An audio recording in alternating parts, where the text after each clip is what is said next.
Mr. Curtis, would you please state your full name for the record? My name is Clinton Eugene Curtis. And where do you reside? Tallahassee, Florida. And what is your profession? I'm a computer programmer. Would you please speak into the microphone so the audience can hear your testimony? I'm a computer programmer. Mr. Curtis, are there programs that can be used to secretly fix elections? Yes. How do you know that to be the case? Because in October of 2000, I wrote a prototype for President Congressman Tom Feeney at the company I worked for in Oviedo, Florida, that did just that. And when you say did just that, it would rig an election? It would flip the vote 51-49 to whoever you wanted it to go to and whichever race you wanted to win. And would that program that you designed be something that elections officials that might be on county boards of elections could detect? They'd never see it. Mr. Would you answer that question once again? They would never see it. So how would such a program, a secret program that fixes the election, how could it be detected? You would have to view it either in the source code, or you'd have to have a receipt and then count the hard paper against the actual vote total. Other than that, you won't see it. All right, Mr. Curtis, if you had been asked, you or others with your professional expertise had been asked to design a protective program that would protect the Ohio elections from against such software to fix the election, could you have done so?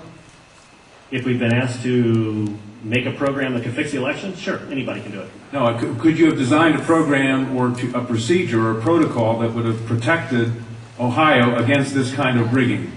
No, you have to look at the source code. You have to get probably programmers from both or all parties to look at the source code and determine if there's anything in there that shouldn't be there. I mean, it's a simple program. You're adding 1 to a person's total. It's 100 lines of code tops. All right. Are you aware of whether there was any protective action in Ohio against this kind of vote rigging through software? I don't know. You don't know? I don't know. You were not asked to assist in the development of any protective system, is that correct? No, I was not.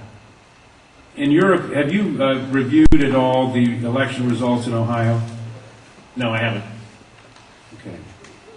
Given the availability of such vote rigging software and the testimony that has been given under oath of substantial statistical anomalies and gross differences between exit polling data and the actual tabulated results, do you have an opinion whether or not the Ohio election, presidential election, was hacked?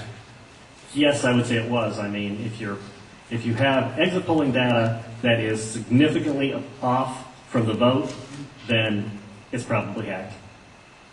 And your testimony is under oath? Yes, sir.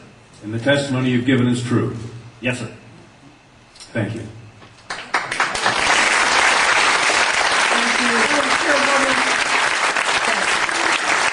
Congresswoman Stephanie Council Waters and I have the same question. Come back to the podium.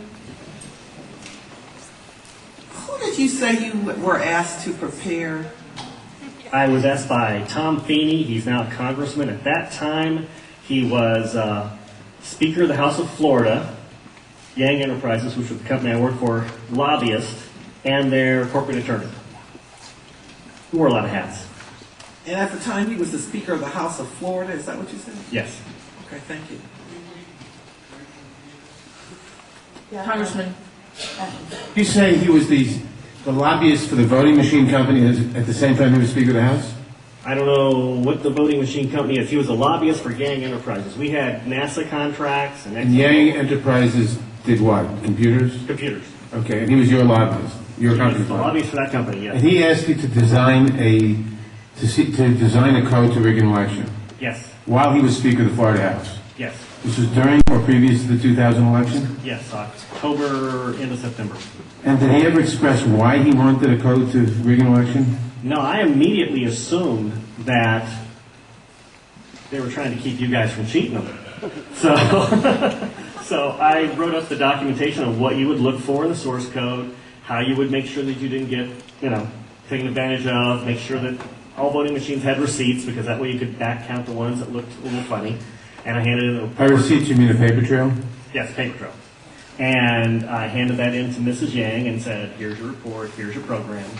And she said, you don't understand, we need to hide the fraud in the source code. Hide the fraud, not reveal the fraud. Not reveal the fraud because it's needed to control the vote in South Florida, was what she said. That's what she said. That's To your knowledge, was this used?